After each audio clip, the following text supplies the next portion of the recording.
Imagine this. You're 24. You've successfully navigated the tutorial level of life, school, a degree, and a competitive entry-level salary. You've been told that if you just grind, you'll eventually become the main character. You look at your bank account. It's not empty, but it's not exactly screaming financial freedom. It's screaming, I might be able to afford a decent avocado toast if I don't pay my phone bill. You set a goal, $100,000, a nice round six-figure number. It feels like the gateway to the real game, but every time you save $1,000, the universe sends a patch to delete it. Your car's transmission dies, your friend gets married in a destination ceremony you didn't sign up for. Suddenly, that $100K feels less like a milestone and more like a mythological beast that only exists in Finance Bro LinkedIn posts.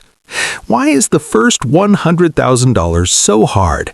Is it because you're lazy? Nah, it's because you're running Stone Age firmware in a high-frequency trading world. Your brain is literally optimized to keep you broke, safe, and mediocre. Welcome to the math of momentum. Today we're debugging the software that makes $100K the hardest level you'll ever play. Your first problem isn't your income, it's your hardware. Your amygdala hasn't had a firmware update in 50,000 years. Back then, if you found a beehive dripping with honey, you ate the whole thing. Why? Because there was no refrigerator and the famine was definitely coming.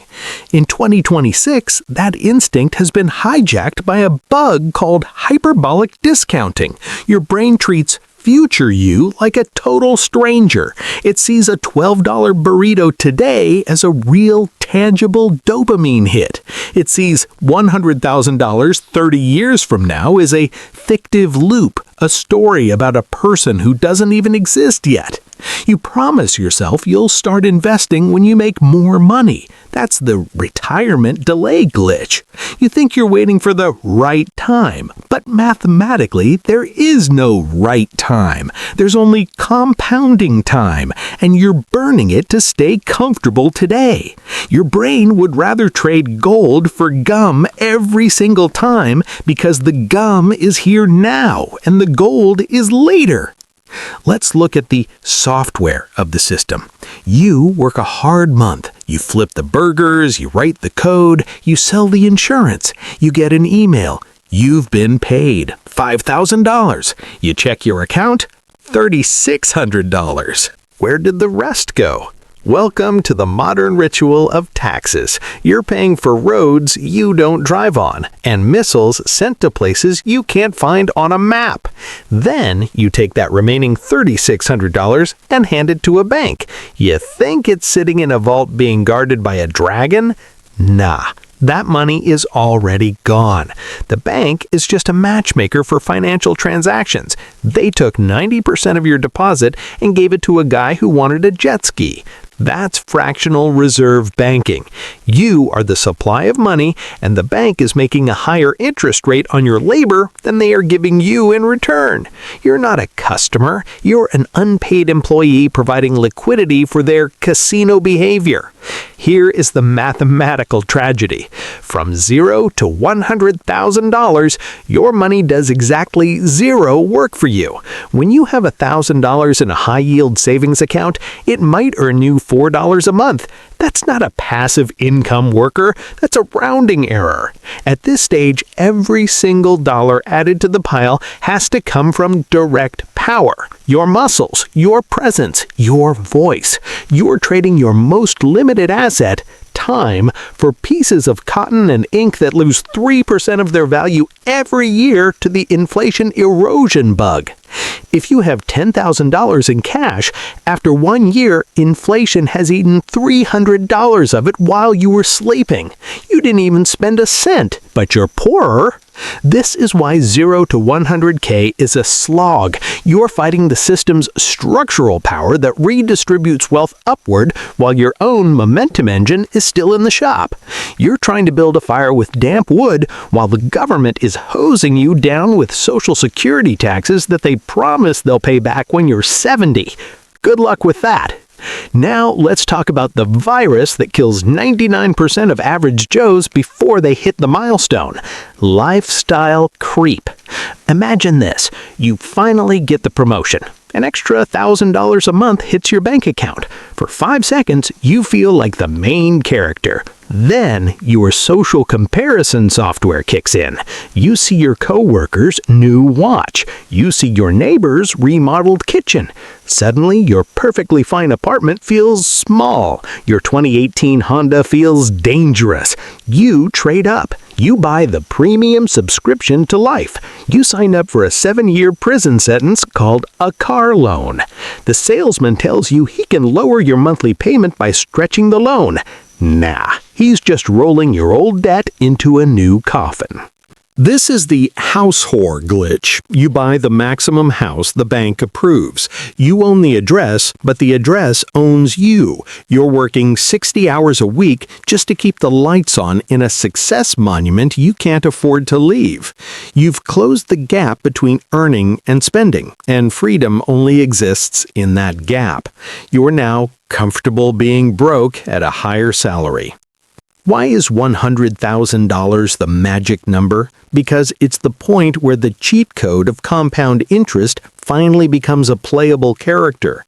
Let's look at the data. If you invest $10,000 a year at a 7% return, it takes you about 7.8 years to hit $100,000. That's 7.8 years of boring habits, saying no to brunch, and driving the metal ground pancake instead of the luxury bleed model. It feels like forever. But here's the glitch in the system that works for you. To go from $100,000 to $200,000 with that same $10,000 annual investment, it only takes 5.1 years. From $600,000 to $700,000, only 2.3 years. By the time you're aiming for $1 million, your money is doing more of the heavy lifting than your muscles ever could. At $100,000, a 7% return is $7,000 a year. That is a virtual worker who doesn't need a desk, doesn't take boring breaks, and doesn't complain about the toxic culture at the office. The first $100,000 is 100% you. The second $100,000 is 70% you. By the time you hit the end game, you're just the manager of a wealth multiplier that runs on shared belief and trust. To get to that first $100,000, you have to delete the NPC script that society burned into your brain during the school tutorial. Most people pay a brand loyalty tax for their entire lives. You pay $6 for name brand cereal when the generic version has identical active ingredients. You pay $150 for designer jeans that cost $30 to make. You aren't buying quality. You're buying a feeling of association with a logo. You are funding the marketing machine that manipulated you into overpaying in the first place. The 1% creators and the masterminds of the world don't chase good deals. They know that attention is the real cost. While the average Joe is busy saving pennies with coupons, the investor is obsessing over $50,000 opportunities. You have to move from defense, saving every penny, to offense, strategic risk. Hoarding money builds fear. Investing it builds momentum. If you trap your money under a mattress, it stops being money and just becomes worthless cotton and ink. How do you actually survive the slog to $100,000?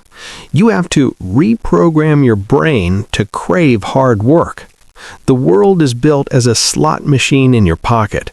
Algorithms use variable reward schedules to turn your attention into livestock. Every notification is a cheap dopamine hit that lowers your baseline. When you try to do the boring work of saving or studying, your brain panics because it's not getting the 100-mile-per-hour scroll hit. The fix is simple, but it's not easy. 1. Dopamine loading. Do the hard, boring tasks in the morning when your baseline is reset. No TikTok in bed. That's a massive dopamine spike that makes the rest of your day feel like physical pain. 2. Boring breaks. Stop sabotaging your discipline by resting with hyperstimulation. Stretch, walk, stare at the ceiling. Give your mind space to recompile its language drivers. 3. The 2-minute rule. Your brain exaggerates how painful a task will be. Just do it for 2 minutes. Prove to your hardware that work isn't dangerous. $100,000 is the hardest milestone because it requires you to fight your biology, your culture, and the shadowy algorithm of the credit system all at once. It requires you to accept that value isn't real. It's just a shared fiction we all agreed to believe in. It requires you to stop storytelling your way into comfort and admit that your lifestyle creep is actually just a high-functioning prison. Once you cross that 6-figure line, the math shifts. The momentum takes over. You stop being the worker and start being the system. You move from direct power to structural power. But until then, you're just a glitched meat suit in a cubicle, trading your life for digits on a screen that are slowly evaporating. If you found this breakdown helpful, or if you've realized your brand loyalty is just a status trap, hit the like button and subscribe. It helps the algorithm realize you aren't just another NPC. Comment below. How many virtual workers do you have in your momentum engine right now? Or are you still paying the middleman tax?